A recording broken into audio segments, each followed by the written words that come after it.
सरगोदा की तहसील साहिवाल में चौधरी बरादरान ऑफ साहिवाल के ज़ेर तमाम फ्री मेडिकल कैंप का इनेकाद किया गया। Free medical camp Chaudhary Mohammad Bilal मरहूम साबिका चेयरमैन म्यूनसिपल कमेटी साहिवाल के डेरे पर मुनक्किद किया गया। तफसीलात के मुताबिक फ्री मेडिकल कैंप के रूह रवां चौधरी हारून इकबाल ने मीडिया के साथ बातचीत करते हुए बताया है कि इससे पहले अल्लाह के फजल करम से 3 फ्री आई कैंप भी लगाए गए, जिनमें 1000 अफराद के फ्री ऑपरेशन किए गए और इनको फ्री अद्वियात भी मुहैया की गई।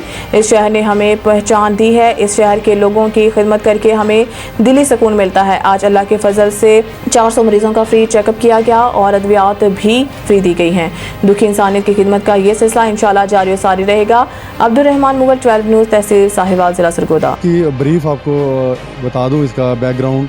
इससे पहले 3 हम आई कैंप लगा चुके हैं, उसमें 1000 के करीब हमारे इलाके के लोगों का ऑपरेट हो चुका है। लेंस भी उसमें फ्री डल चुके हैं।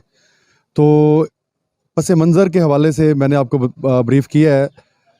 मेरी पहचान, मेरे भाइयों की, कज़नों की पहचान साहिवाल है। आज हम जिस मुकाम पे इस टाइम मौजूद हैं, तो हमें अल्लाह ताला ने तौफ़ीक दी कि हम अपने इलाके के लिए कुछ रिटर्न कर सकें, क्योंकि हमारी पहचान साहिवाल है। तो इसलिए हम चाहते हैं कि हम अपने बुज़ुर्गों का, भाइयों का, बेटियों का, माँओं का, बच्चों का कुछ उनकी ज़िंदगी में तब्दीली लेके आ सकें, उनकी बेहतरी के लिए कुछ काम कर सकें। तो उस हवाले से जो पहले आई कैंप थे और अब ये जनरल कैंप है, और इंशाअल्लाह ताला अल्लाह ताला ने मज़ीद तौफ़ीक दी। अल्लाह ताला के फज़ल